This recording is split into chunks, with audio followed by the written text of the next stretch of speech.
네. 그러면 잠시만요.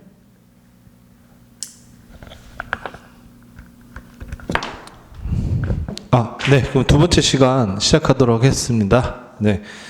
우리가 앞에서 이제 배웠던 거는 이제 인사관리의 전반적인 내용들을 그냥 한번 좀 개관을 해봤죠. 그래서 뭐 한 시간 내에 다 본다는 게 쉽지는 않습니다. 그렇기 때문에 전체적 흐름을 봤는데, 여러분도 이제 뭐 제가 했던 방식이나 아니면 뭐 개인의 어떤 방식도 상관없습니다. 그러니까 전체적으로 인사관리가 어떻게 구성이 되어 있고 각각 내용들이 뭘로 되어 있는지를 여러분들이 항상 조금 잘 체크해 보시고 여러분이 스스로 그걸 이제 그려본다는 거. 우리가 뭐 이제 트리 구조로 만들어서 보기도 하고 아니면 뭐 개인의 이제 뭐 단문을 따로 이제 해서 뭐 그 서브노트 같이 하듯이 그러한 내용들을 자꾸 연습을 해 보시고 우리가 그 배우는 내용들이 어디 파트에 있는지 이런 것들을 조금 잘 확인하셔가지고 전체 흐름이나 이런 것들 좀 보실 필요가 있어요. 그렇죠? 그렇게 하고 그리고 이제 안에 들어가서 이제 개별적인 제도나 이런 것들에 대한 뭐 개념이라든가 장단점들을 살펴보는 거죠. 그래서 항상 그 부분들을 여러분이 좀 연습을 계속 하셔야 된다. 그래야 머릿속에 인사관리의 어떤 전반적인 흐름 구조가 들어오고 그리고 나서 이제 보다 보면 여러분이 나름의 이제 논리의 흐름 그 다음에 답안을 쓸 때 어떻게 답안을 써야 될지 이런 것들이 좀 감이 잡혀요. 그렇죠? 그래서 그 부분은 제가 보여드린 것처럼 자꾸 한번 시간 날 때마다 연습을 해보시고 공부하실 때 전에 내가 보는 파트가 어디 부분에 어떻게 있는지 이런 것들을 체크해서 하셔가지고 공부하시길 바랍니다. 자, 그러면 이제 본격적으로 우리가 답안 작성과 관련된 내용들을 볼 건데 우리가 이제 그 답안 작성에 대한 것들을 조금 이제 기본적인 사항들부터 해서 보도록 할게요. 그러면 이제 일단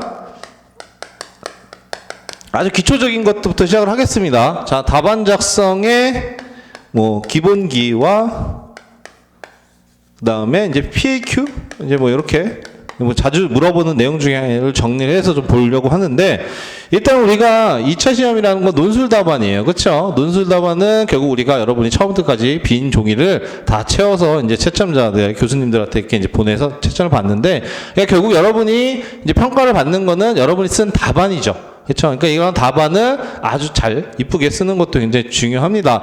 사실 사람이 평가를 해야 되기 때문에 뭐 답안의 작성이 어떤 수준이냐에 따라서 뭐 또 어떻게 좀 깔끔하게 써 있느냐에 따라서 미사하게 영향을 미치죠. 그렇기 때문에 답안 작성 여러분 신경을 많이 쓰셔야 됩니다. 제일 중요한 거예요. 사실 뭐 객관식이야 눈에 바르고 들어가서 지문들 있고 아닌 것 같은 거 골라서 하면 되지만 2차는 오로지 뭐예요? 빈 종이를 가지고 여러분이 거기다 처음부터 다 채워 넣어야 된단 말이에요. 그러니까 오롯이 여러분이 이제 다 메꿔야 되기 때문에 이 답안 작성을 굉장히 신경을 많이 쓰셔야 돼요. 그걸로 여러분 평가를 받는 거기 때문에. 그러니까 뭐 세세한 거, 디테일까지도 여러분이 잘 챙기실 필요가 있는데 뭐 그런 차원에서 먼저 목차 넘버링 같은 경우도 기본적인 건데 여러분들이 잘 기억해 두시면 좋을 것 같아요. 우리가 목차 넘버링 같은 경우 여러분도 아시겠지만 어떻게 써요?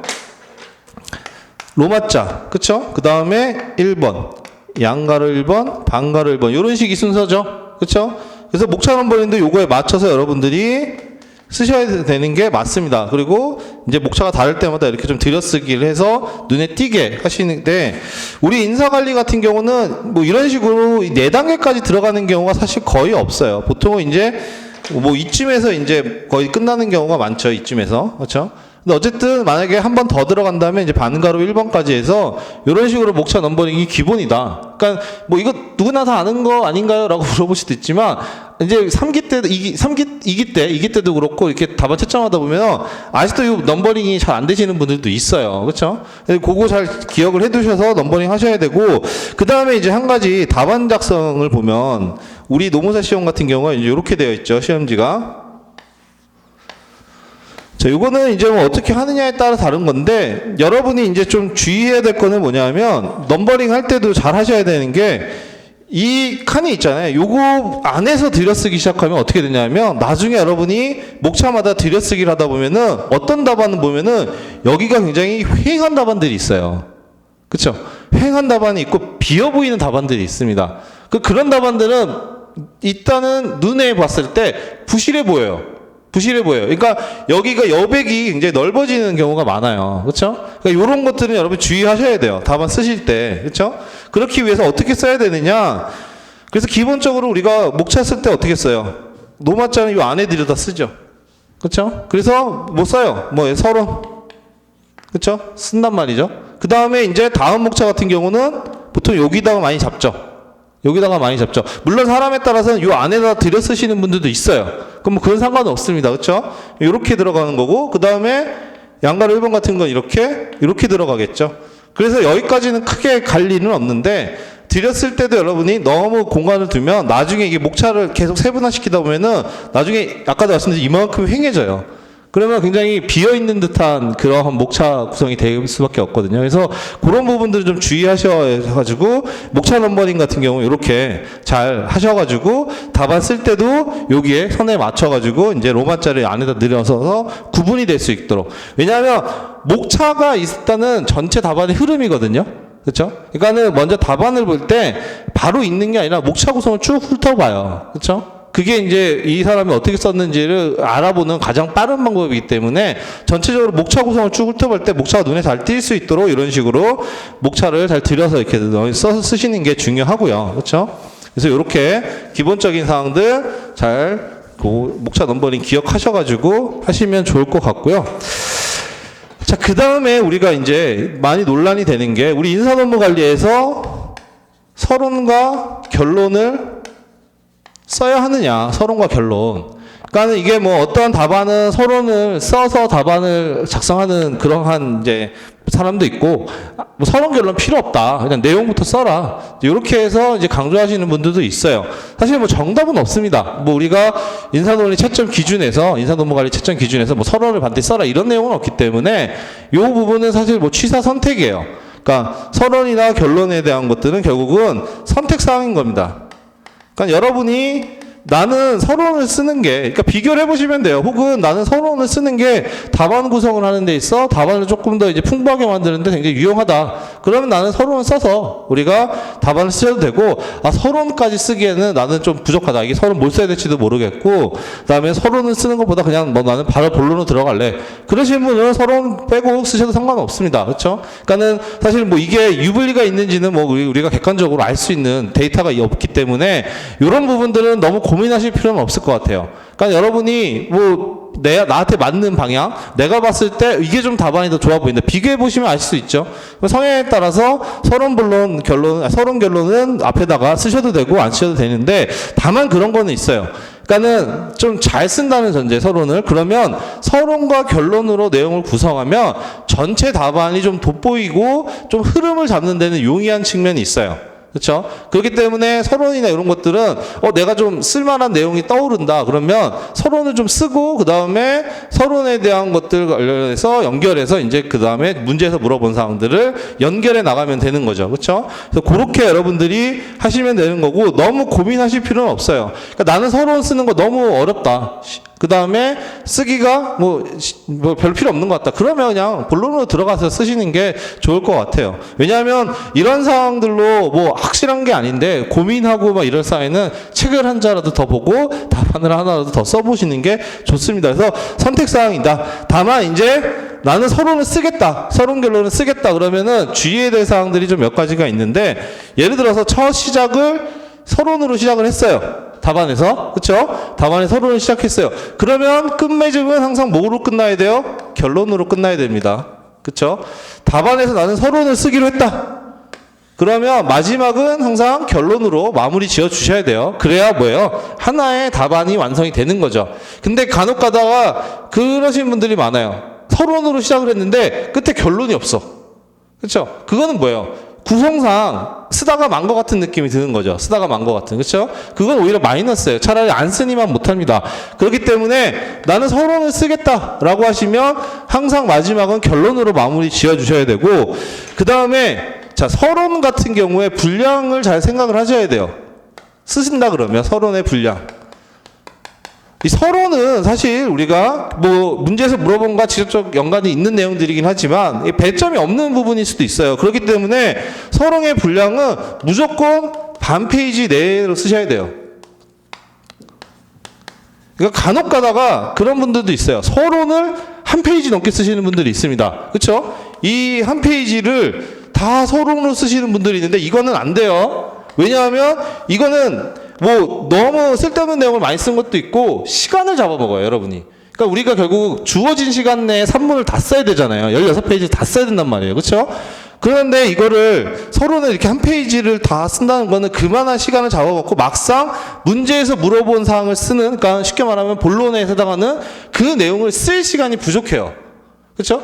여기서 이거 본론 다 쓰고 하다 보면은 1문에서 이렇게 되면 나중에 2, 3문으로 갈수록 시간이 점점 줄어듭니다. 그럼 나중에 3문 남았을 때는 진짜 뭐 한 시간이 뭐 5분, 10분 남는 막 그런 상황이 벌어질 수 있어요. 불상사가. 그러면 안 되죠. 그렇죠? 그렇기 때문에 여러분 스스로 만약에 서론을 쓴다 그러면 서론의 분량은 무조건 반 페이지 이내로 쓰고 반 페이지가 넘어가는 순간 이거는 여러분이 잘못됐다는 걸 빨리 인지해야 돼요. 왜냐하면 여러분이 답안 실제 시험에서는 긴장하다 보니까 막 쓰다 보면은 그런 것들 놓쳐요. 근데 내가 쓰다 보니까 서론이 너무 길어지는 것 같아. 그러면 빨리 끊고 반 페이지는 끊고 빨리 본론으로 넘어가야 됩니다. 그렇죠? 무조건 반 페이지 이내에 서론 분량을 쓰시는 게 가장 적절해요. 너무 많이 쓰는 거는 과유불급이죠. 그렇죠?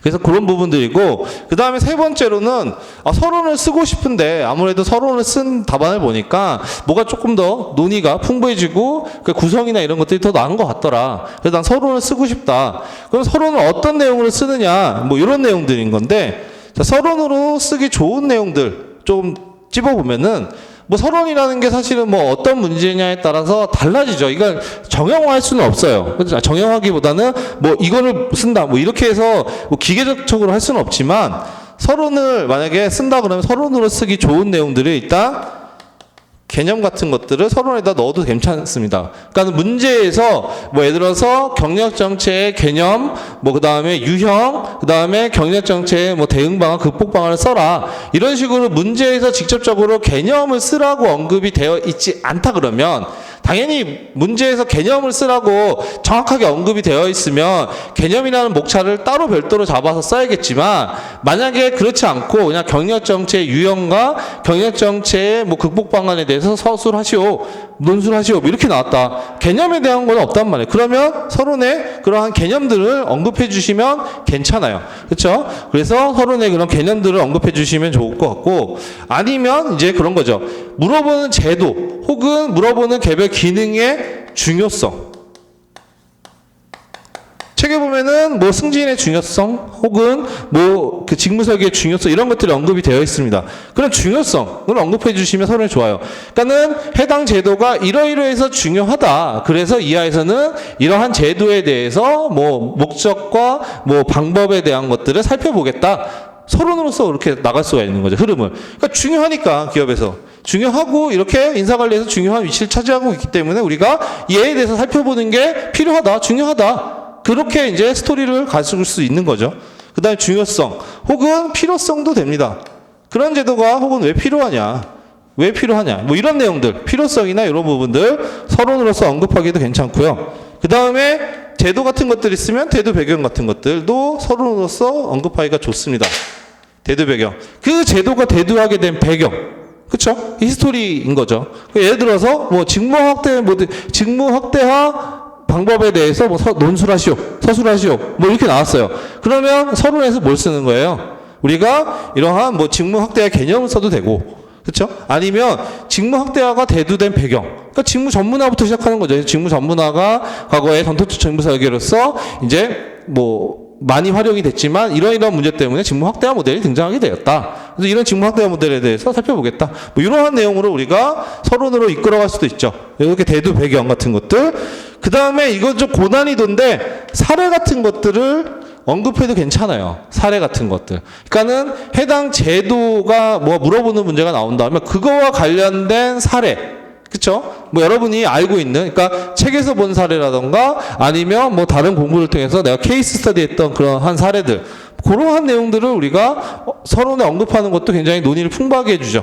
그래서 예를 들어서 뭐 그런 거예요. 그러니까 뭐 여러 번 말씀을 드렸지만 제 강의 시간에 저도 이제 이제 시험 준비할 때 저는 인사노무 관리에 이제 서론 결론을 쓰는 걸로 이제 저는 그거에 좋아서 그렇게 준비를 했었는데, 그래서 뭐 어떤 주제가 나오면 뭐 요런 서론을 쓰겠다. 그러니까 이런 것들은 대략 좀 생각을 많이 해뒀습니다. 그래서 관련된 주제가 나오면 요걸 서론을 쓰고 그 다음에 이어서 요걸 이어받아서 이렇게 써야지, 스토리를 이렇게 잡아야지. 그러니까 요런 고민을 많이 했었는데, 그때 이제 하나 했던 것 중에 이제 사례에 대한 것은 뭐였냐면, 제가 뭐 많은 사례를 알 수는 없잖아요. 그래서 예를 들어서 그런 거예요.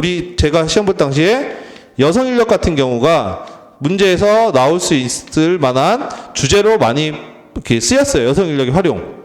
그렇죠?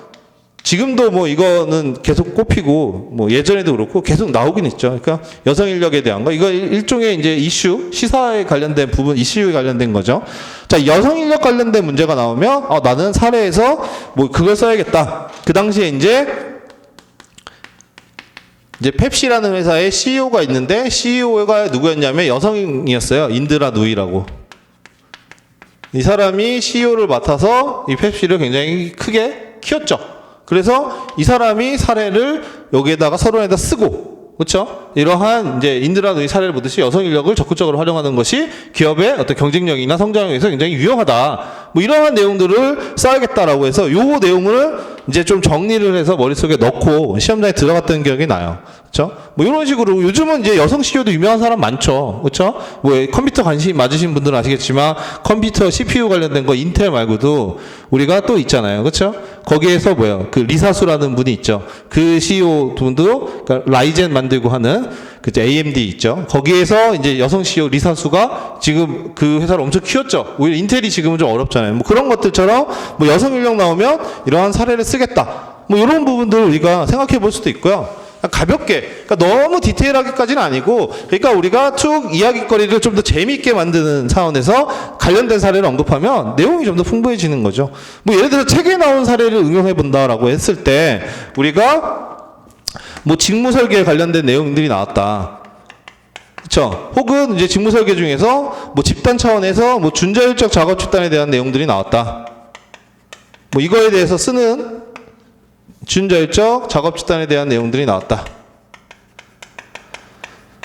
자, 이런 내용들이 나왔을 때, 관련된 거, 예를 들어서 뭐 여러 가지로 우리가 서론을 구성할 수 있겠죠. 뭐 우리가 직무 설계에 대한 뭐 중요성부터 시작을 해서, 그리고 그 중에서 직무 확대화 모델 중에서 가장 뭐 이제 집단 차원에서 수식적인 확대에 해당하는 준자율적 작업 집단이 뭐 있다. 그래서 이거에 대해 살펴보겠다. 뭐 이렇게 할 수도 있고, 준자율적 작업 집단 책에 보면 항상 나오는 거 있죠. 볼보 자동차. 그쵸? 한글로 쓸게요, 그냥. 유명한 이제 사례가 있죠. 볼보 자동차에 뭐예요? 칼마르 공장. 칼마르 공장 사례 같은 것들. 요런 것들을 그냥 이런 문제가 나왔다면 칼마르 공장 사례를 처음에 서론으로 쓰고 그리고 그걸 받아서 준자율적 작업 집단에 대해서 문제에서 물어본 내용들을 써야겠다. 요렇게도 우리가 생각해 볼 수가 있죠. 이렇게 여러분들이 사례 같은 경우는 뭐 되시면 여유가 되시거나 생각이 있으시면 그렇게 관련된 것들을 조금 준비해서 어차피 우리가 서론 정도로 반 페이지 내에 쓰는 거이기 때문에 뭐 많은 디테일한 내용은 필요 없습니다. 그거 연관된 것만 잘 기억해 두시고 요거에 대한 것들을 개괄적으로 써서 논의를 조금 더 이끌어 가시면 되고, 그 다음에 하나가 또 뭐 있냐면 상위 개념이나 상위 기능을 쓰는 게 있어요. 이게 무슨 말이냐면 그런 거죠. 예를 들어서 아까 전에 우리가 기억을 해보면 우리가 그 인사관리 전체적인 틀, 목차나 그런 구성들, 상위나 이런 것들을 봤을 거란 말이죠. 예를 들어서 우리가 작년 기출 중에서 모집 원천이 나왔어요. 모집 원천에 대한 문제가. 그렇죠? 그러면 우리가 문제에서 물어본 모집 원천으로 바로 들어갈 수도 있죠. 바로 들어갈 수도 있지만 서론에서 뭐예요? 이 모집 원천이라는 게 어디에 들어있어요? 우리 아까 전에 봤듯이 다 떠올려보면 우리 사람에 대한 관리로서 학계평 보유방 확보관리 중에 하나의 활동이죠. 그렇죠? 확보관리 중에 하나의 활동이죠.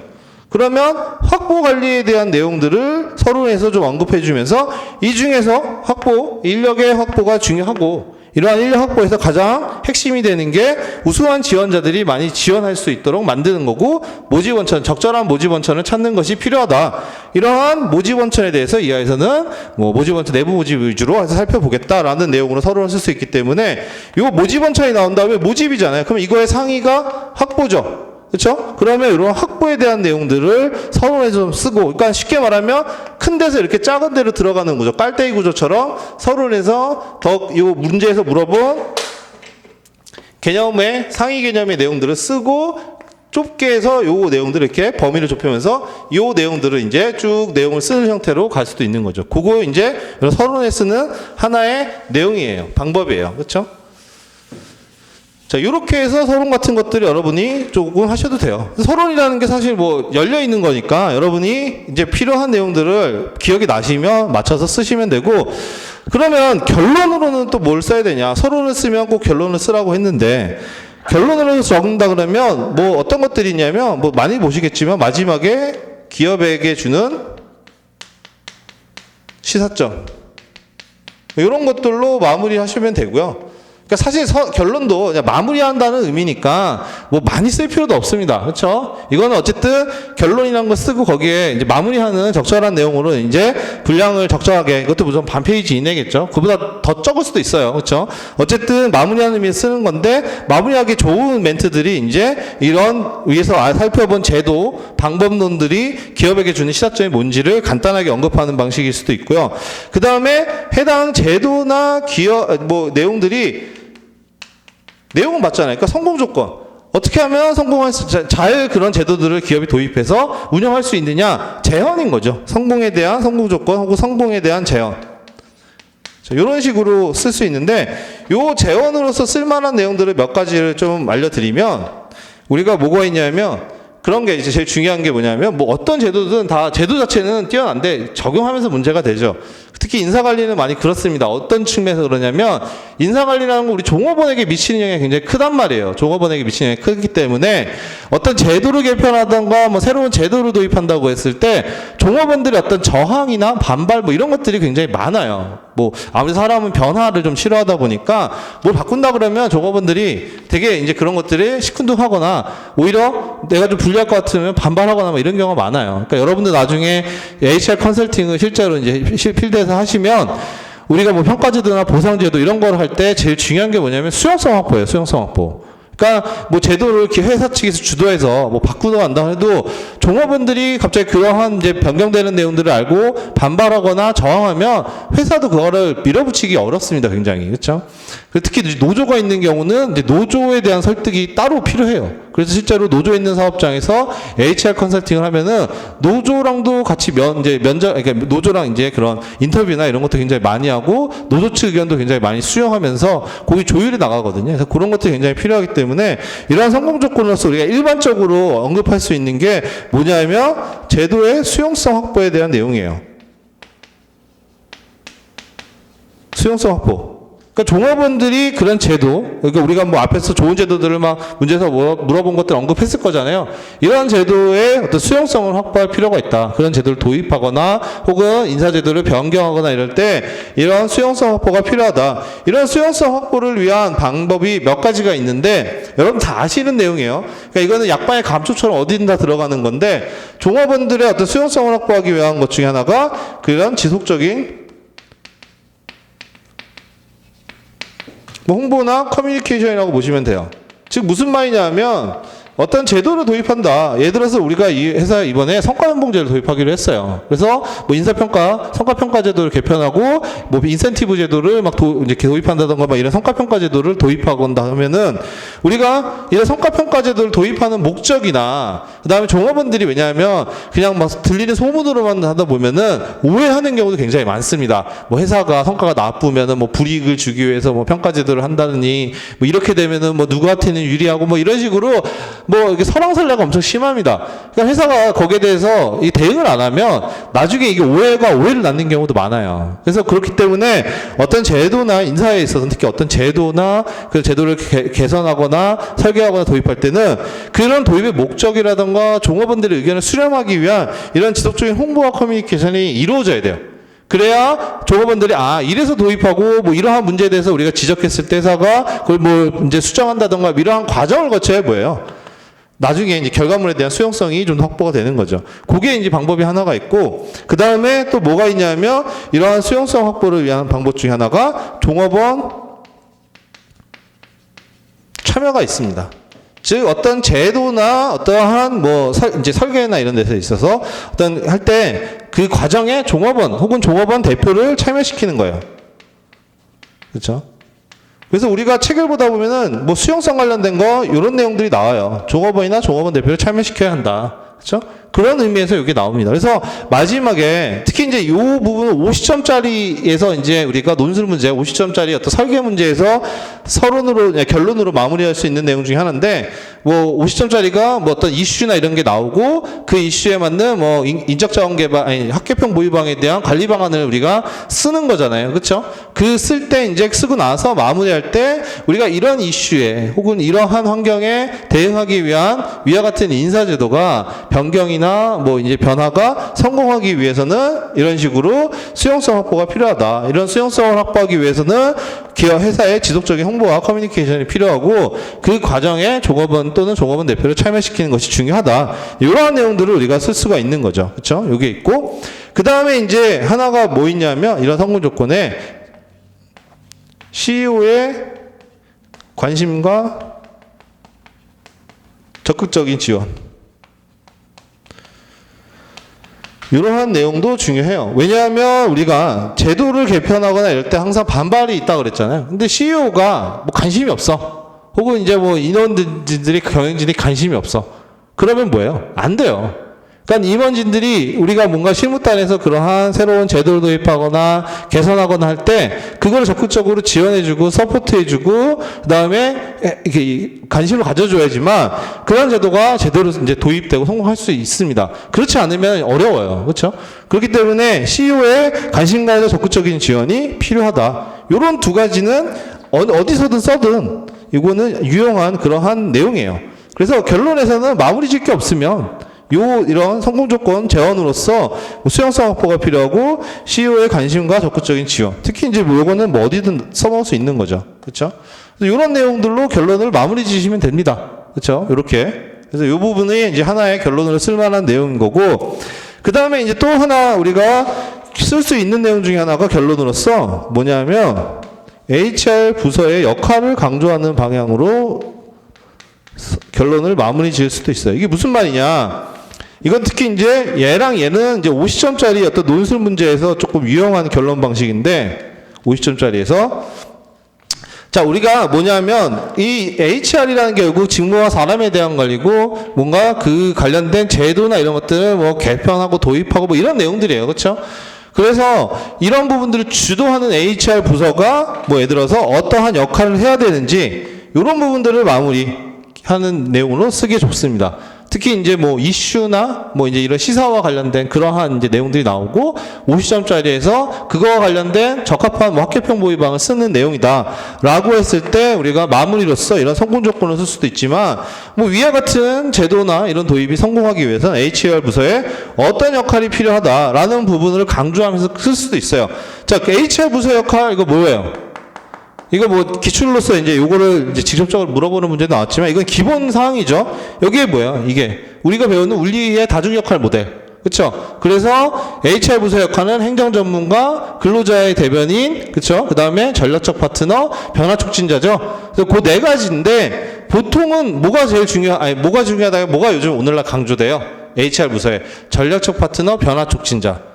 로서 역할이 강조되죠. 그래서 HR 부서 역할도 50점짜리 같은 경우에 위에서 이제 뭐 이슈와 관련된 뭐 인적 자원 관리에 대한 전반적인 내용들을 쓴 다음에 위와 같은 내용들을 우리가 실행하고 도입하기 위해서는 HR 부서의 전략적 파트너, 변화 촉진자. 특히 이제 어떤 변화와 관련된 거는 변화 촉진자로서 역할을 강조할 필요가 있죠. 왜냐하면 이 변화 촉진자라는 게 그런 거예요. 결국은 우리가 체인지 매니지먼트 혹은 체인지 에이전트라고 얘기하죠. 그러니까 변화 관리, 그다음에 인사부서는 이제 변화 촉진자 혹은 변화 담당자라고 얘기하는데 예를 들어서 이제 뭐 우리 요즘 조직 문화 같은 거 중요하잖아요. 조직 문화. 그렇죠? 뭐 예를 들어서 우리 조직 문화가 좀 안 좋아. 그래서 이거를 뭐 수평적인 조직 문화로 개편하고 뭐 여러 가지 뭐 제도를 시행을 해요.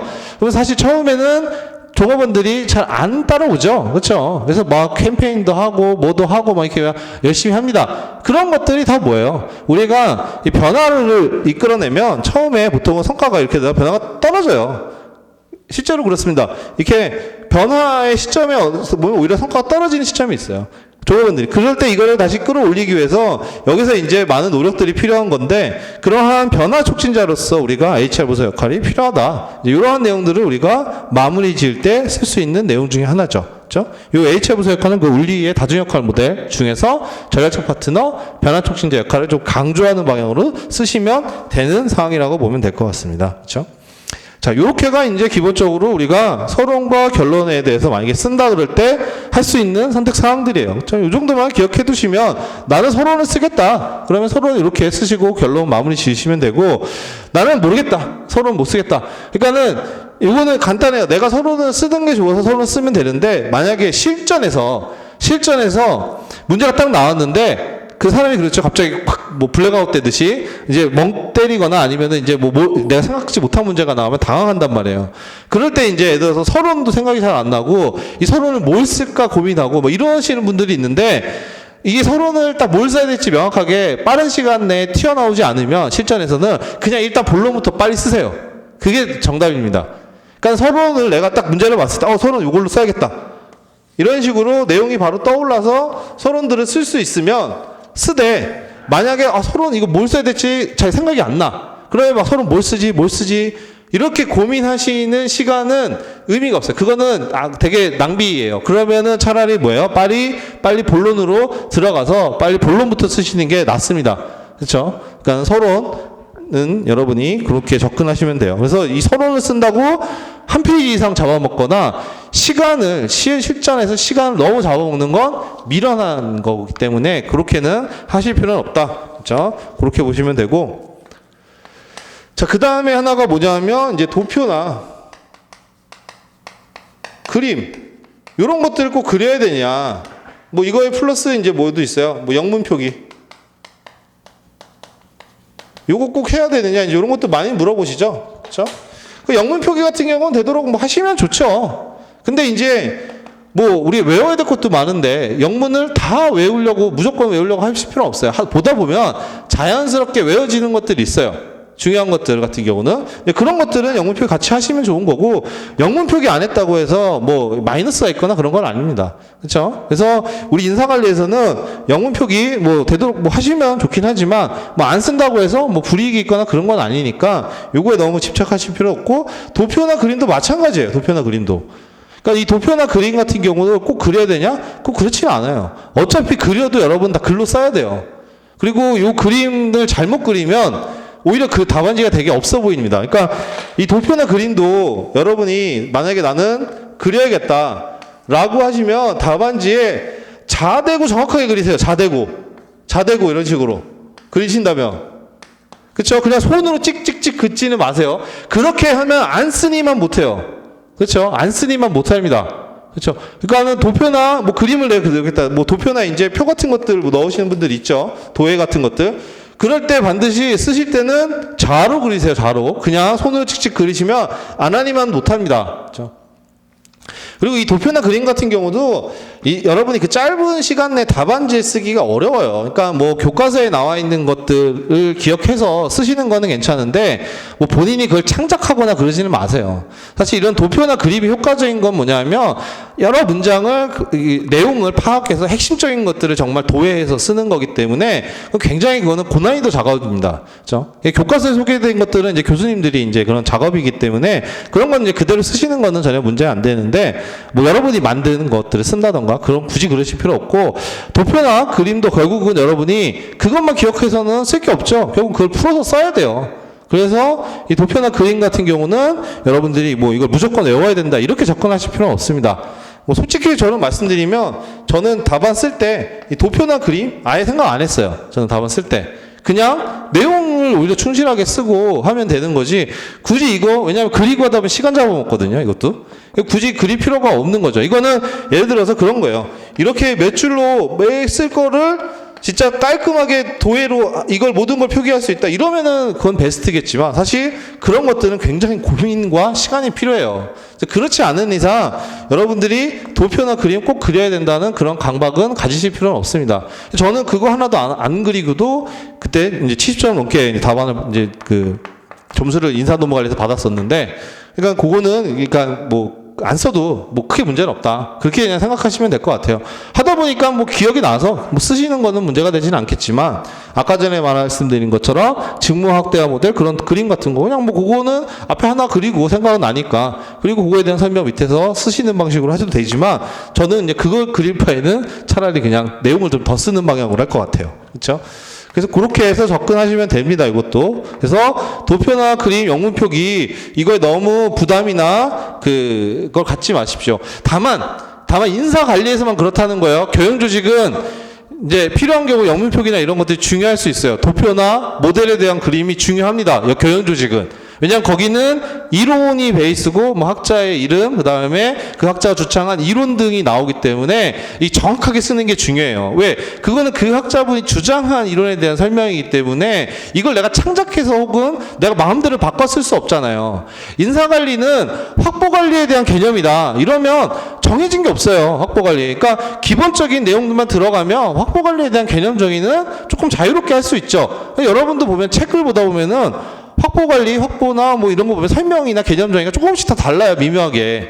그렇죠? 그러니까 인사관리는 그런 부분에 있어 조금 좀 이제 그 내용이 이제 조금 자유로운데 교양 조직은 좀 다르죠. 이론이 베이스고 이론이 중요하다 보니까 학자 이름이라던가 모델에 대한 설명들 뭐 이런 것들 할 때는 정확하게 쓰는 게 굉장히 중요해요. 그래서 때로는 교양 조직은 그러한 도해 같은 것들을 그려야 될 필요도 있고 영문 표기를 정확하게 해줘야 될 필요도 있습니다. 그렇죠? 의미 전달을 위해서. 그래서 그거는 이제 교양 조직과 인사 관리가 좀 다르기 때문에 그거 감안해서 공부하시는 분들은 좀 보시면 좋을 것 같아요.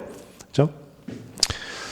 그래서 요렇게가 이제 기본의 어떤 답안 작성에 있어서 기본적인 사항들이에요. 그렇죠? 그래서 요런 부분들을 조금 여러분들이 궁금해 하시는 사항들 관련해서 좀 말씀을 드렸고요. 그래서 서론과 결론도 아까 말씀을 드렸죠. 도표나 그림, 영문 표기도 마찬가지입니다. 그러니까 결국 요약을 하면 그런 거예요. 그러니까 정답은 없어요. 그러다 보니까 여러분들이 뭐 너무 이거에 강박이나 그걸 너무 고민해서 그거에만 몰입하시면 안 됩니다. 그렇죠? 중요한 거는 우리가 채점을 해서 답안을 채워내는 거가 제일 중요하고 시간 내에. 그렇죠? 그렇기 때문에 쓸데없는 걸로 너무 고민하실 필요는 없어요. 그러니까 여러분이 편한 방향, 여러분이 더 맞다고 생각하는 방향이 있다 그러면 그냥 그대로 밀고 나가시면 됩니다. 그렇죠? 그게 뭐 하자가 있거나 그런 건 아니기 때문에 쓸데없는 거에 고민할 시간을 줄이시고 여러분이 편한 나한테 잘 맞는 이런 것들로 그냥 여러분이 밀고 나가셔서 잘 쓰시면 됩니다. 그렇죠? 다만 이제 뭐 기본적인 내용이나 논리나 이런 것들은 당연히 갖춰야 되는 거죠. 그렇죠? 그렇게 여러분이 기억을 해두시면 좋을 것 같고요. 자, 그래서 이렇게 기본에 대한 내용들 말씀을 드렸고 좀 더 이제 구체적으로 들어가서 우리가 답안 작성에 대한 것들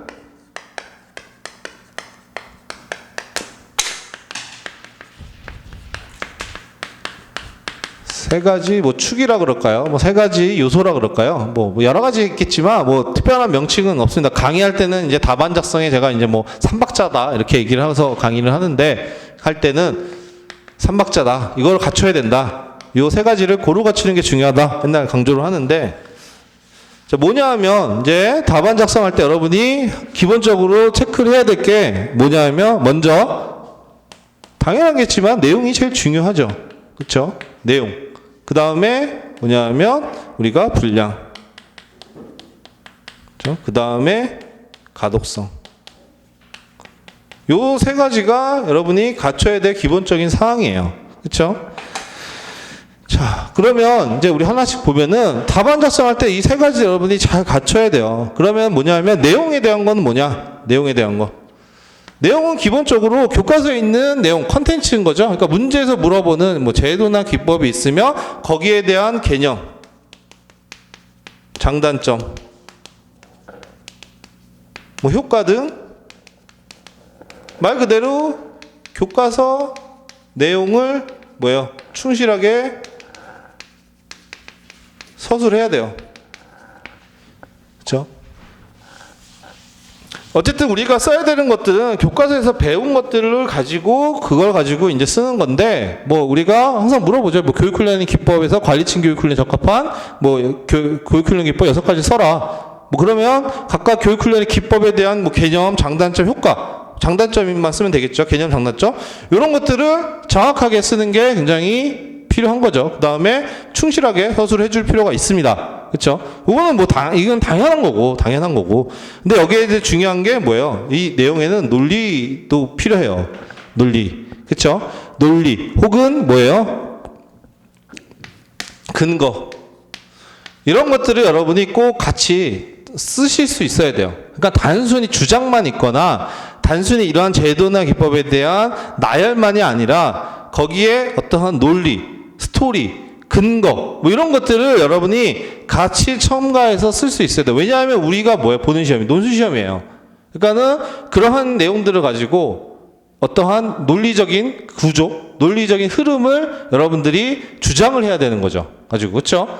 그래서 뭐 새로운 걸 지어내는 게 아니라 기존에 배웠던 것들을 바탕으로 해서 여러분들이 논리나 근거를 충분히 서술하거나 아니면 논리를 구성해서 논리적으로 구성해서 답안을 작성해야 돼요. 그러니까 이거의 배척점이 뭐예요? 대척점이 논리나 근거 없이 그냥 게 단순 나열형 답안. 요런 것들은 지향해야 됩니다. 특히 이제 25점짜리 같은 경우에 이제 그 내용들, 제도에 대한 내용들을 물어보는 문제가 많죠. 혹은 이제 뭐 기법들 뭐 이런 거 물어본단 말이에요. 그럼 아까도 말씀드렸듯이 기법 써라라고 했을 때 그냥 가지수에 맞춰서 기법을 단순히 나열하는 형태. 요런 거는 사실 뭐예요? 어떤 논리나 근거, 뭐 더 크게 하면은 어떤 그 구성이나 이런 거 있어서 굉장히 부족한 거죠. 그렇죠? 요 위에 거는 충실히 썼을지 모르겠지만 플러스 알파가 없는 거죠. 그렇죠? 그러니까 고득점 받으시는 분들은 뭐예요? 요런 부분들은 당연히 기본적으로 채우는 거고 여기에 뭘 더 얻는 거예요? 이러한 내용들을 플러스 알파로 더 얻는 거죠. 그렇죠? 그래서 잘 쓰시는 분은 글 자체가 논리적인 구성이고 자기 한편의 생각으로 뭐 잘하시는 분은 경영주식이 있는 내용들까지 포함시켜가지고 막 이렇게 쓰시는 분들 있어요.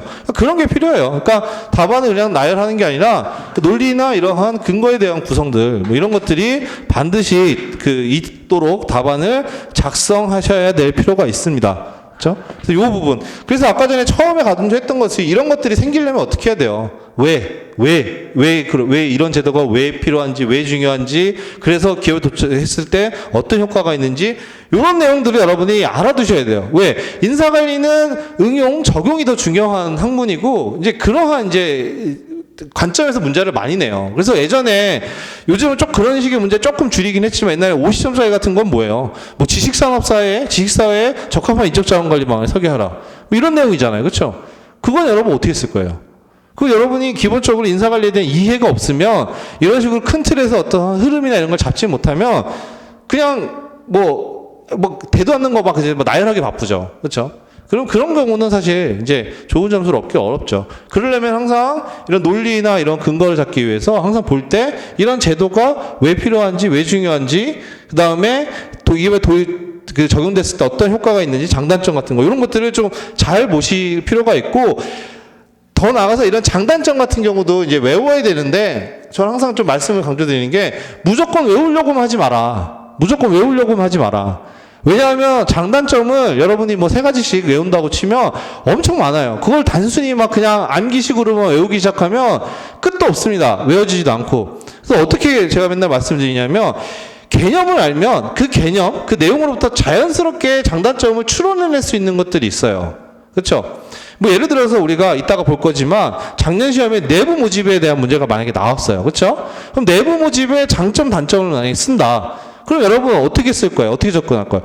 이 기억이 이제 암기 한 개 있으면 암기 한 대를 기억 써야 되는데 갑자기 그러면은 막막하죠. 그렇죠? 근데 여러분이 이제 차근차근 책을 볼 때 내부 모집이라는 거는 어딜 대상으로 하는 거예요? 기업의 내부에 있는 인력을 대상으로 모집하는 거잖아요. 그렇죠?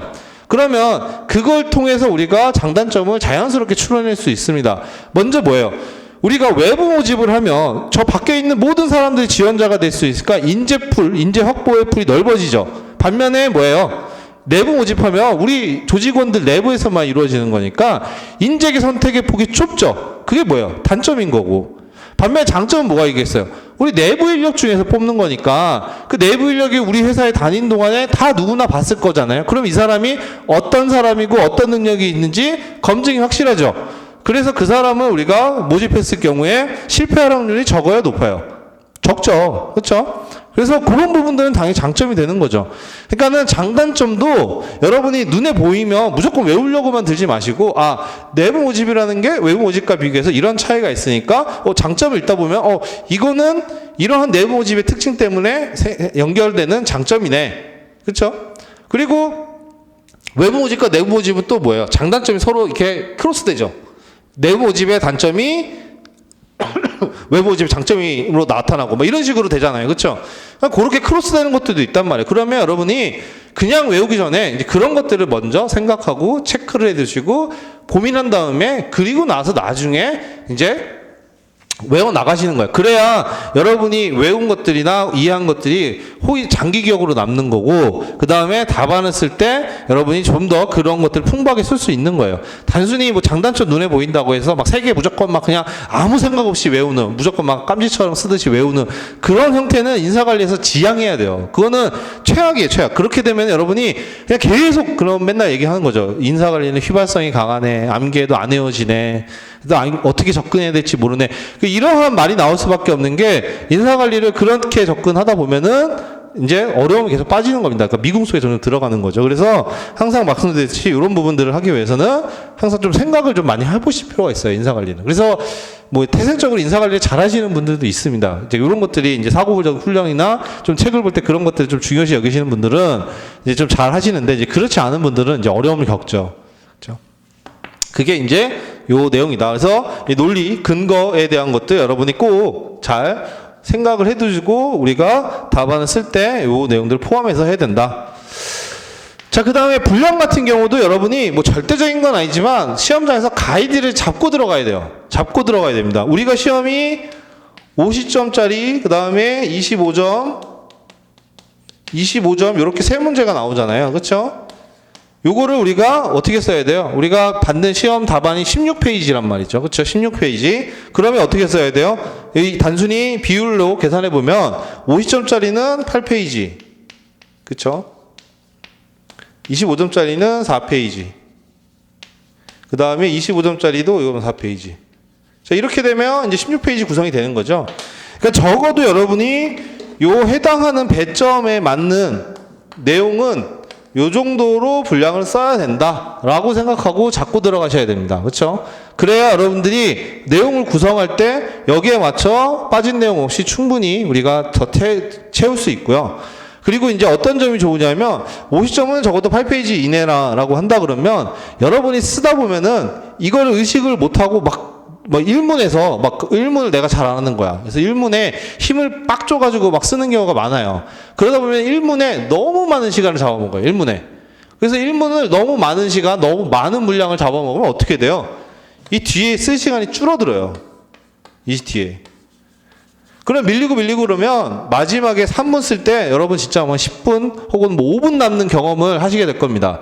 그러면 여러분 이제 그때는 눈이 이제 노래지는 거죠. 그렇죠? 노래지고 실제로 이런 경험하면 저 같은 경우 예전에 어땠냐면 이렇게 되면은 막 식은땀이 막 났어요. 식은땀이 나고 막 땀이 막 그 답안이 뚝뚝 떨어지죠. 그리고 글씨는 막 날아가고 무아지경이 돼서 막 쓰는데 절대적으로 우리가 물리적으로 이게 글을 쓰는 시간이 있기 때문에 이 뒤에까지 이 마지막 3문까지 시간을 충분히 확보를 해야 돼요. 그래야 여러분이 충분하게 3문까지 잘 쓸 수 있어요. 여러분이 합격하기 위해서는 이 세 가지 문제를 고루 다 잘 쓰는 게 중요해요. 고루. 그렇죠? 요 정도 분량으로 고루 내용도 충실하게 쓰는 게 가장 기본적인 건데 1문 잘 쓰고 뭐 2, 3문 만약에 날린다. 2, 3문 좀 약하다. 그러면 합격하기 어렵죠. 1문을 아무리 잘 봐도 뭐예요? 50점을 못 받아요. 50점 이상은 못 받아요. 그렇죠? 나머지에서 오면 점수가 확 낮아져 버리면 못하는 거죠. 그렇죠? 그렇기 때문에 이 3문을 다 고루 작성해야 될 필요가 있습니다. 그렇기 위해서는 여러분이 이 분량에 대한 것도 나름 생각하고 가이드를 잡고 들어가야 돼요. 그렇죠? 그래서 50점은 8페이지, 4페이지 요 정도 분량으로 쓰는 게 적정하다. 그러니까는 25점짜리를 막 2페이지 쓴다. 그럼 뭔가 부족한 거죠. 뭔가 내용이 빠진 거죠. 그러면 여러분이 거기다가 조금 더 넣기 위한 뭐 내용들을 좀 채우던가. 그렇죠? 그런 식의 여러분이 접근이 필요합니다. 그렇죠? 그렇기 때문에 이런 게 필요하고, 뭐 예를 들어서 1문에서 내가 8페이지장 지금 넘어가서 막 쓰고 있는데 이제 본론 반 정도 썼어. 그럼 경각심을 빨리 가져야죠. 그렇죠? 그러면 빨리빨리 더 마무리하고 쳐내고 해서 빨리 쓰고 이 뒤에 걸 쓰고 나서 남으면 돌아와서 나머지 마무리한다던가 아니면 보충한다던가 하는 식으로 전략적으로 접근해야 돼요. 그렇죠? 그래서 이러한 분량에 대한 가이드를 사전에 꼭 잡고 요 정도 분량으로 쓰겠다. 그것도 계속 이제 2기 때, 3기 때 연습하다 보면 감이 생깁니다. 그렇죠? 그러면 그 감이 생겨야 여러분이 시험장에서도 요거에 맞춰서 잘 쓸 수가 있다. 그렇죠? 자, 그런 부분들 여러분이 잘 체크해 두시면 좋을 것 같고, 그 다음에 이제 우리가 이 가독성은 좀 넓은 의미죠. 넓은 의미. 그쵸? 그러니까는 우리가 답안을 봤을 때 어떤 답안은 굉장히 깔끔한 답안이 있어요. 그러니까 뭐 내용이 비어서 깔끔하다는 게 아니라 충실하게 썼는데도 아주 깔끔한 답안이 있고, 어떤 답안은 굉장히 지저분한 답안이 있어요. 보기에도 지저분하고 글씨도 잘 안 보여. 이런 경우는 사실 사람인지라 영향을 안 미칠 수가 없죠. 그렇죠? 그렇기 때문에 우리가 단순히 글씨를 잘 쓴다는 걸 넘어서 가독성을 확보할 필요가 있습니다. 왜냐하면 글씨는 여러분이 단기간에 교정하기가 어려워요. 그렇죠? 내가 글을 잘 못 쓴다. 그러면 그거를 교정하는 시간이 꽤 걸립니다. 쉽지도 않고요. 그렇죠? 이미 글씨를 잘 쓰시는 분들은 그거는 이제 그분의 충분한 베네핏이 되는 거고, 메리트가 되는 거고, 그걸 잘 살리면 되는 건데, 어쨌든 우리가 글씨뿐만 아니라 답안에 있어서는 좀 가독성 차원에서 접근을 해야 돼요. 가독성에 영향을 미치는 것들이 뭐 있냐면, 이제 대표적으로 뭐 글씨 같은 것들도 있고, 근데 이런 것들은 이제 손대기 좀 어려우니까 다른 것들이 뭐 있냐면 목차 구성 같은 것들이 있습니다. 목차 구성을 눈에 딱딱 띄게 해준다 그러면, 그리고 논리적으로 정확하게 내용들이 목차만 봤을 때 흐름이 어떻다, 이런 식으로 우리가 눈에 들어오게 해주면 굉장히 가독성이 올라가는 측면이 있죠. 그러니까 여기서 말하는 가독성은 쉽게 말하면 채점자, 교수님들이 읽기 편하게 해준다는 의미예요. 왜냐하면 교수님들이 연세도 있으시고 뭐 몇천 부 답안을 채점하시다 보면은 그걸 꼼꼼히 보기가 굉장히 어렵습니다. 그러니까는 글씨가 너무 안 좋아서 막 이 글을 해독을 해야 돼. 그러니까 막 이게 자세히 보고 해독을 해, 이게 무슨 글자인지, 그러면 사실 마이너스가 될 수밖에 없는 거죠. 그렇죠? 그러니까 그런 부분들을 지향하기 위해서 이러한 이제 목차 구성도 생각을 해야 될 필요가 있고, 그 다음에 우리가 인사 관리에서는 좀 특이하게 뭐 부제, 그렇죠? 부제 같은 것들을 목차에서 활용할 수가 있어요. 무슨 말이냐면 우리가 단순히 뭐 예를 들어서 서론이다 하면은 서론 쓰고 그냥 내용 쓰는 것도 있지만, 여기에 핵심하는 내용으로 여기다 부제를 달아줄 수가 있는 거죠. 그렇죠? 이런 부제들. 그러니까 답안 보면은 이렇게 부제들을 적극적으로 활용하는데, 이게 뭐예요? 결국 여기서 말하고자 하는 내용의 핵심 키워드나 핵심 문장인 거죠. 그렇죠? 그러면 이런 걸 통하면 뭐예요? 이런 내용들만 읽어도 이렇게 흐름이 가는구나, 여기에 쓴 내용이 여기에 이 내용이구나, 이게 바로 눈에 들어오죠. 그렇죠? 그러니까 훨씬 읽기가 수월해요. 그래서 그런 부제들 활용하시면 도움이 돼요. 키워드나 이런 것도 여러분이 기억하는 게 있으면 또 서론 서술할 때 이거는 여기다가 목차 옆에 올릴 만한 키워드다 하면은 여기다가 키워드로 박아서 여러분들이 써셔도 되고요. 그 다음에 이제 하나가 뭐 있냐면 기호 같은 것들 사용이 가능해요. 기호나 혹은 뭐 부호 같은 것들. 그게 무슨 말이냐면, 우리가 이제 요거는 이제 지울까요? 여기서 할게요. 부호 같은 게 무슨 말이냐면, 우리가 이제 목차가 있고 뭐 예를 들어서 내용이 있고 1번이다. 뭐 여기서 쭉 쓰죠. 이럴 때 예를 들어서 이게 뭐 개념이다라고 했을 때 여러분이 강조하고 싶은 키워드가 있어요. 그럼 뭐야? 그런 키워드에 이렇게 꺽쇠 같은 거 표시 해주시면 됐죠. 왜냐하면 우리가 여기다 밑줄을 그을 수는 없잖아요. 그렇다 형광펜 그을 수도 없고, 그렇죠? 그러면 이러한 꺽쇠 같은 것들 활용하셔도 괜찮습니다. 그렇죠? 그 다음에 또 어떤 경우가 있냐면, 예를 들어서 장단점을 서술한다. 그렇죠? 그러면 뭐 예를 들어 서술할 때 장점은 눈에 보이게 하는 거죠. 목차를 따로 분리할 거 아니면 땡땡땡에서 1번 어떤 장점이 있고 2번 어떤 장점이 있다. 반면 단점은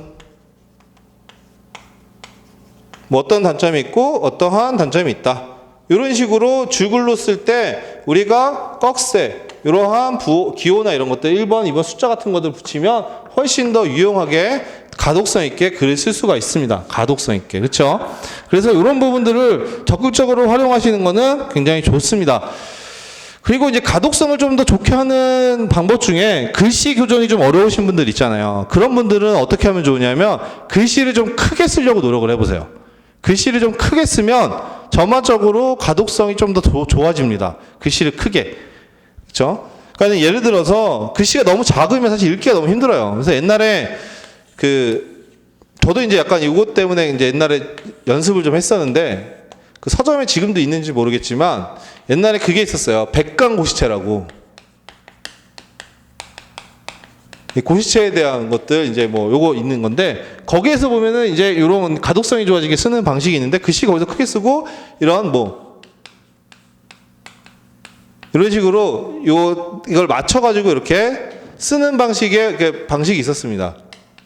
그러니까 글씨를 좀 크게 쓰고 그거를 이런 식으로 약간 이게 45도라 그럴까요? 요 맞춰가지고 이렇게 쓰는 건데 뭐 요건 꼭 그대로 따라 하실 필요는 없는 건데 거기서도 보면 이렇게 좀 큼직큼직하게 쓰는 게 더 좋게 얘기가 나와요. 그래서 글씨가 좀 작으신 분들은 좀 글씨를 크게 쓰는 느낌으로 연습을 좀 하시면 좋을 것 같아요. 글씨 자체는 변경하기 어렵지만 크게 쓰는 거는 연습하면 가능해요. 그래서 뭐 특히 이제 서론이나 뭐 아니 목차나 이런 것들은 좀 더 크게 더 쓰게 하는 방식으로 하면 목차가 일단 눈에 들어오면 구성이 보이니까 그런 부분에 있어서도 고려하셔도 됩니다. 그렇죠? 자, 그렇게 하시면 될 것 같고, 자, 지금까지가 이제 어떤 답안 작성에서 기본적인 좀 여러분들이 염두에 둬야 될 사항들, 기본기, 그 다음에 답안 작성에서 많이 궁금해 하시는 사항들, 그 다음에 이제 제가 인사노무 관리 답안에 좀 중요하게 생각하는 사항들, 활용하면 좋은 것들을 이제 쭉 언급해 드렸어요.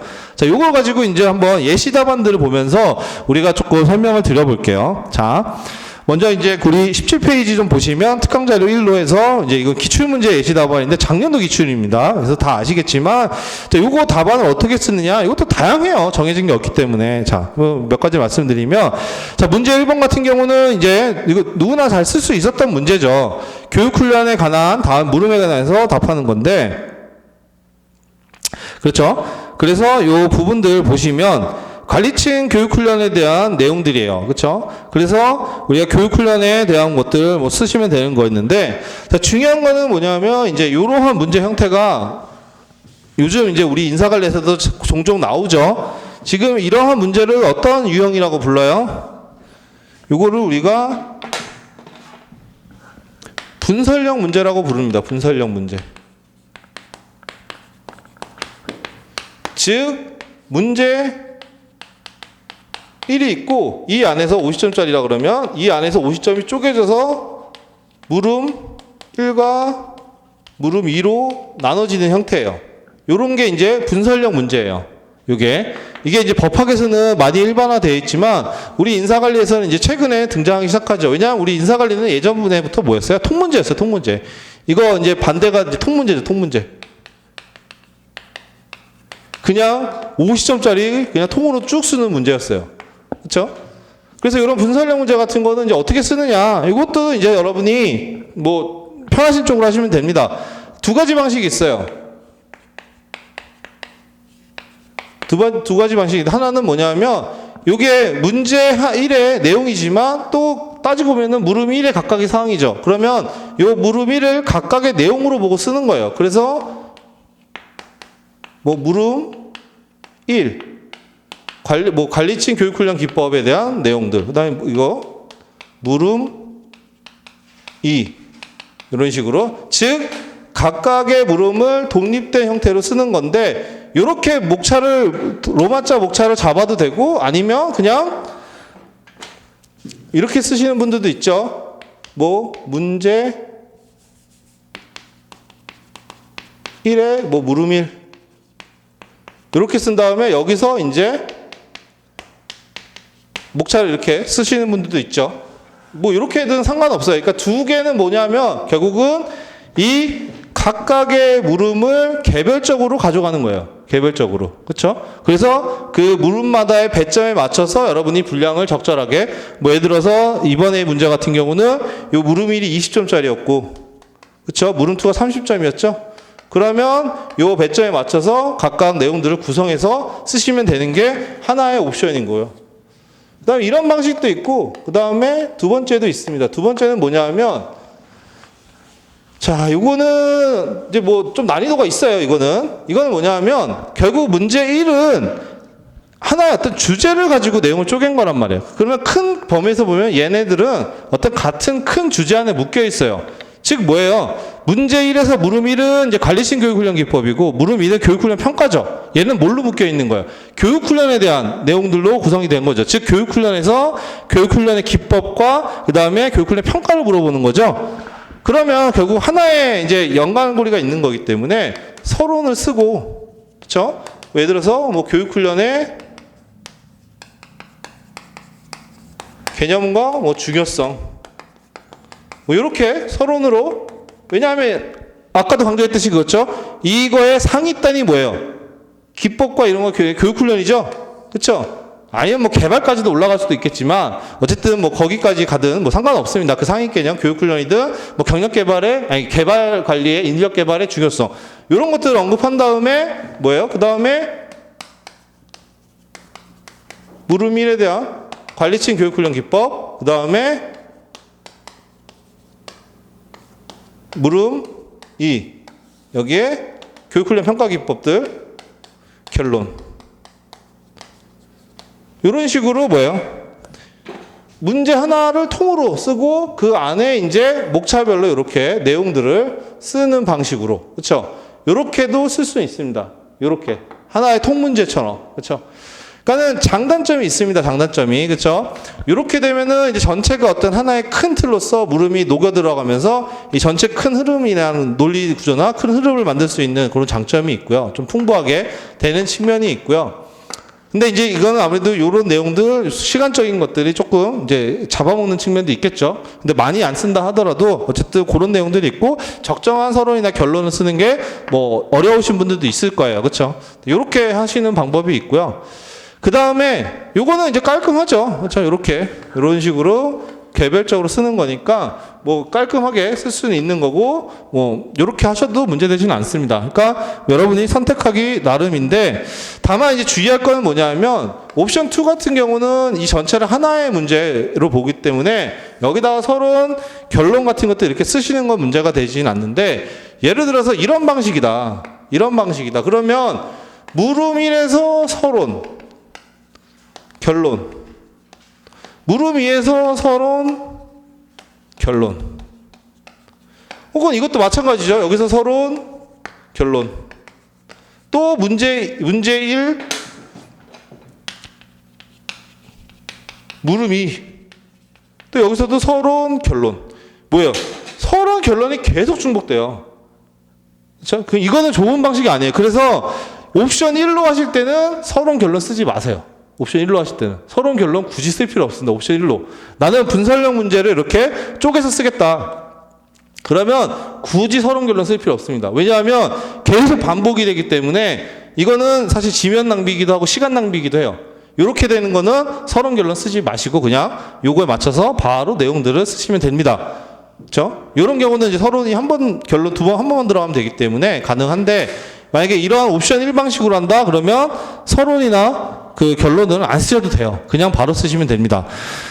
자, 그렇게 보시면 되고, 자, 그러면 이 내용들을 좀 볼게요. 내용들을 좀 보면서, 자, 관리층 교육 훈련 기법이에요. 자, 이제 문제 물음 1. 자, 분설형 문제고, 저는 어떻게 썼어요? 옵션 1 형태로 썼죠. 그래서 서론 결론을 따로 안 썼습니다.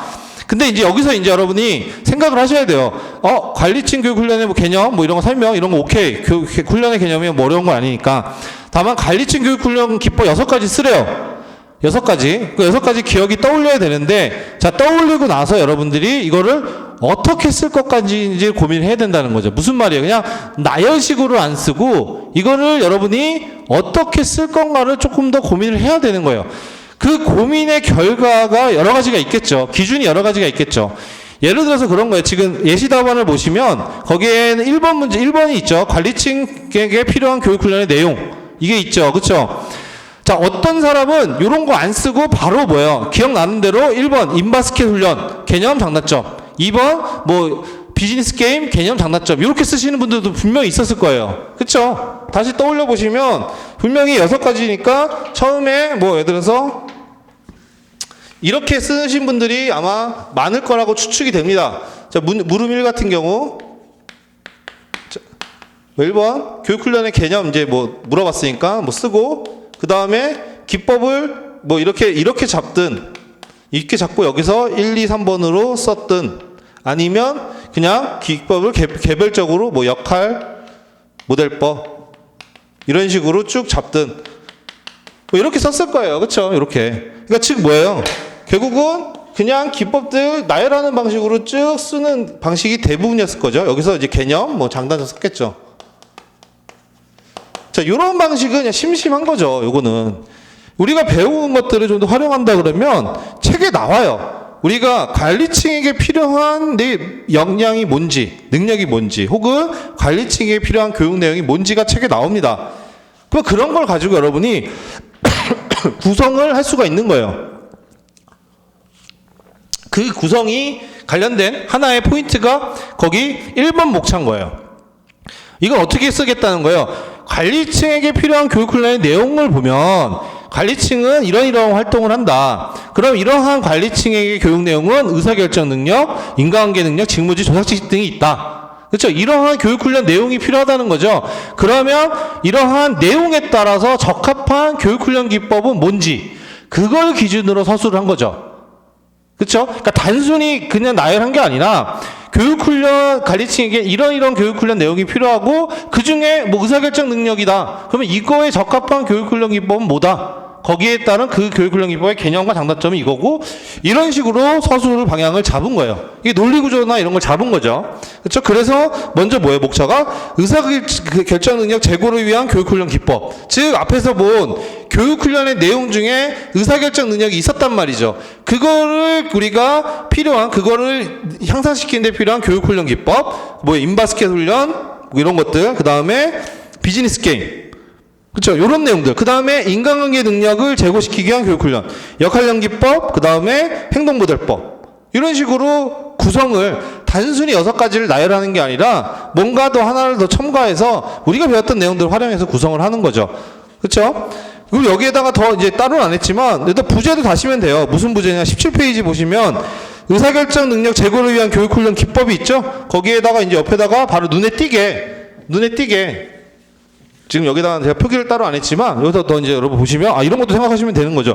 2번 돼 있고 뭐예요?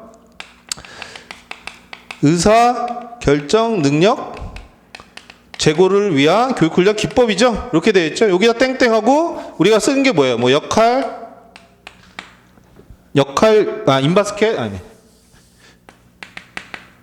인바스켓 훈련. 그 다음에 뭐 있어요? 비즈니스 게임 뭐 이런 것들. 이렇게 부제를 또 다셔도 되는 거예요, 목차에.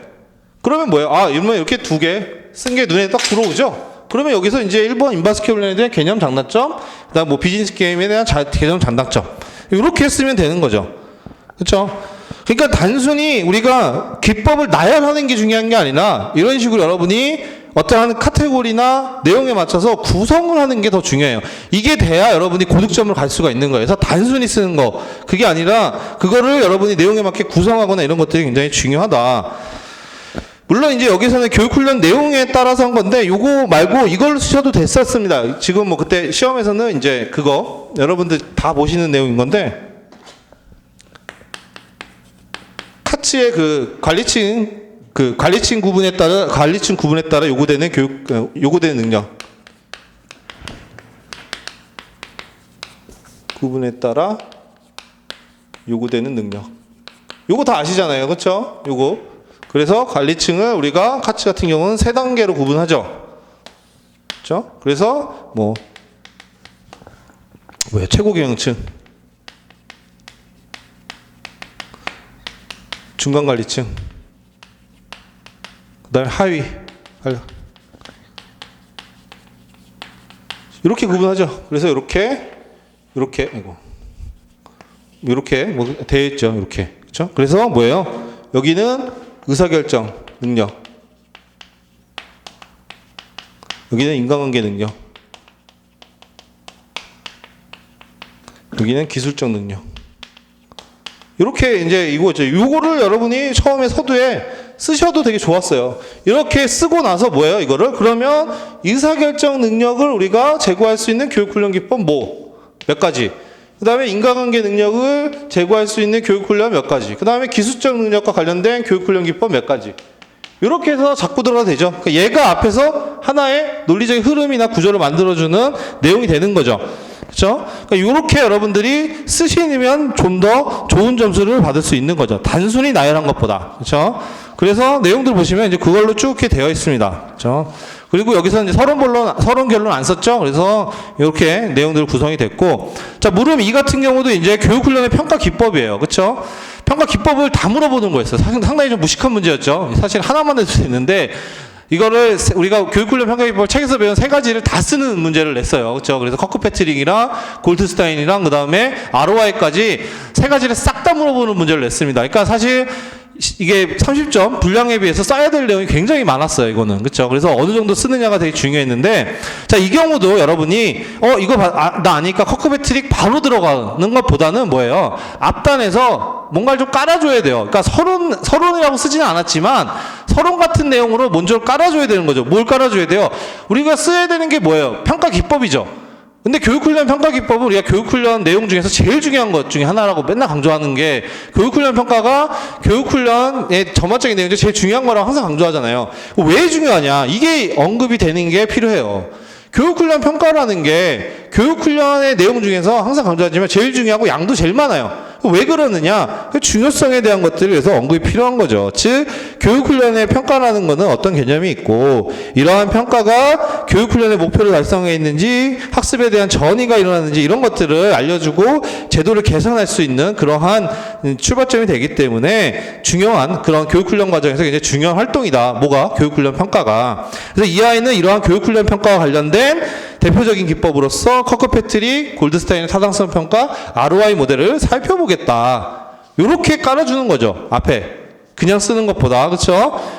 그리고 나서 이제 커크패트릭 4단계 모형, 그 다음에 골드스타인의 타당성 평가, 그 다음에 투자 수익률까지. 이런 내용도 여러분 다 아시는 내용이니까 쭉 읽어보시면 되고. 그러니까 보면은 차이가 뭐예요? 차이가 어차피 이제 뭐 커크패트릭 쓰고 골드스타인 쓰고 이런 거는 다 똑같아요. 그럼 여러분이 거기에다가 한 스푼 더 얹기 위해서는 아까 말한 것처럼 뭔가 연결고리나 혹은 이걸 강조해 줄 수 있는 내용들을 조금이라도, 많은 분량도 필요 없습니다. 그걸 뭐 한 페이지 쓰는 것도 아니죠. 몇 줄 안 됩니다. 그런 것들을 넣어줄 수 있는, 그러니까 이거를 뭐 어디는 뭐 브릿지 뭐 이렇게 표현하기도 하는데, 이제 그런 것들, 뭐 브릿지라는 표현보다는 어떻게 보면 강조점, 이제 킬링 포인트가 되는 거죠. 그래서 뭐 실질적으로 여러분들 이제 나중에 HR 컨설팅을 실무를 하다 보면은 장표 같은 것들 엄청 그리는데, 이제 킬링 장표들이 있어요. 그러니까 이게 그 보상에서 내가 이 장표는 이 모든 것들을 종합하는 확실한 그러한 이제 뭐 대표적인 장표로서 킬링 장표들이 있는데, 그러니까 고객사를 설득하기 위한 그런 것처럼 이런 포인트들을 여러분이 짚어서 조금 하실 줄 알아야 됩니다. 그렇죠? 그래서 그게 내용인 거고, 나머지는 쭉 이제 읽어보시면 됩니다. 그렇죠? 자, 그리고 이제 우리가 23페이지 넘어가 보시면 이제 그 내용인데, 이건 유사 문제예요. 그러니까 예전에 이제 제가 관리진 교육훈련 기법 관련해서 이제 출제를 모의고사에서 한 적이 있는데, 기출 전에. 그때 이제 냈던 형태의 문제인 건데, 요거 보시면 이제 요거는 25점짜리고 일반적인 이제 분설형이 아니라 통문제 형태인 거죠. 그리고 문제가 요즘 트렌드처럼 어떻게 됐어요? 자, 교육훈련의 필요성, 동그라미, 목적, 동그라미, 그 다음에 관리층 대상으로 한 교육훈련 기법 세 가지 동그라미 1, 2, 3 표시를 해놓으세요. 이게 뭐예요? 요즘 우리 인사관리는 이렇게 문제를 내주는데, 이게 뭐예요? 써야 할 거를 출제자들이 친절하게 짚어주는 거예요. 자, 요 필요성과 목적, 그 다음에 관리층에 대한 교육훈련 기법 세 가지, 요거는 꼭 써라. 여기에 배점이 있다라는 걸 알려주는 거죠. 그렇죠? 그럼 여러분 답안 작성할 때는 먼저 개요 잡을 때 어떻게 잡아야 돼요? 교육훈련의 필요성이 큰 대목차, 로마차, 그 다음에 교육훈련의 목적, 로마차 2번, 그 다음에 관리층을 대상으로 한 교육훈련 세 가지, 뭐 3번. 요렇게 얘네들은 세 덩어리는 목차로 크게 잡아줘야 돼요. 눈에 띄게. 왜? 교수님이 직접 적으라고 언급한 거고, 여기에 배점이 있기 때문에 요거는 꼭 눈에 띄게 적어줘야 됩니다. 내가 이걸 썼습니다, 교수님, 이거를. 그쵸? 그렇게 접어주시면 되는 거고, 그러니까 요즘은 우리 시험이 다 이렇게 나와요. 예전에처럼 그냥 뭐 단순히 뭐 물어보는 게 아니라 써야 될 주제들을 줍니다. 그걸 줘요. 그러면 그거는 여러분이 목차로 빼면 됩니다. 그쵸? 그러니까 옛날보다 조금 더 수월해졌는데, 어쨌든 그렇게 해서 여러분이 목차를 구성하면 되는데, 요거는 이제 통문제다 보니까 이렇게 서론이랑 결론을 썼어요. 자, 결론은 뭐야? 서론은 뭘로 썼어요? 인적자원 개발. 교육훈련의 상위 개념이 뭐예요? 인적자원 개발이죠. 개발. 그렇죠? 교육훈련 상위 개발. 왜 인적자원 개발이 왜 중요하냐? 아니면 인적자원 개발에서의 교육훈련이 차지하는 중요성. 뭐 이런 것들을 언급해주면 되는 거예요. 그렇죠? 그래서 부제 달고 인적자원 개발의 의미. 이게 뭐예요? 전형적으로 상위 개념부터 이 물어보는 걸로 좁혀 들어오는 깔때기 형태 구조죠. 그렇죠? 그래서 인적자원 개발은 이런 의미고, 이런 인적자원 개발의 가장 대표적인 활동이 교육훈련이다. 이런 교육훈련에서 관련해서 교육훈련의 필요성과 목적, 그 다음에 관리층 대상으로 한 교육훈련 기법 세 가지를 살펴보겠다. 이렇게 서론을 잡고 들어가는 거고, 그 다음에 교육훈련의 필요성과 목적, 이건 문제에서 물어본 거죠. 그래서 이거를 이렇게, 물론 이걸 분리해도 됩니다. 로마자 2번의 교육훈련의 필요성, 로마자 3번의 교육훈련의 목적, 이렇게 분리해도 되고 묶어도 돼요. 뭐 그건 상관없습니다. 그렇죠? 내가 썼다는 것만 명확하게 드러나면 돼요.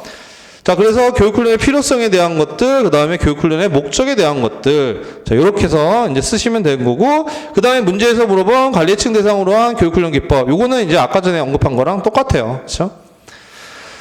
그리고 나서 이제 뭐예요? 결론으로서는 관리층에 대한 이제 관리층을 대상으로 한, 이건 오타네요. 관리층을 대상으로 한 리버스 멘토링이 필요한 시대. 이런 것들은 그냥 여러분이 그냥 한번 읽어보시면 됩니다. 요즘 이제 교육훈련과 관련된 주요한 트렌드를 그냥 결론으로 좀 언급한 거예요. 이런 거는 여유가 되시는 분들, 혹은 아니면 이제 뭐 이런 것들이 조금 목표로 하시는 분들은 눈여겨봐도 되지만 그게 중요한 건 아니니까 이런 식으로도 결론을 마무리할 수 있다. 그렇죠? 그래서 이렇게 하나의 구성으로서 이 같은 교육훈련 기법을 물어보는 거지만 달리 쓸 수도 있는 거죠. 그렇죠?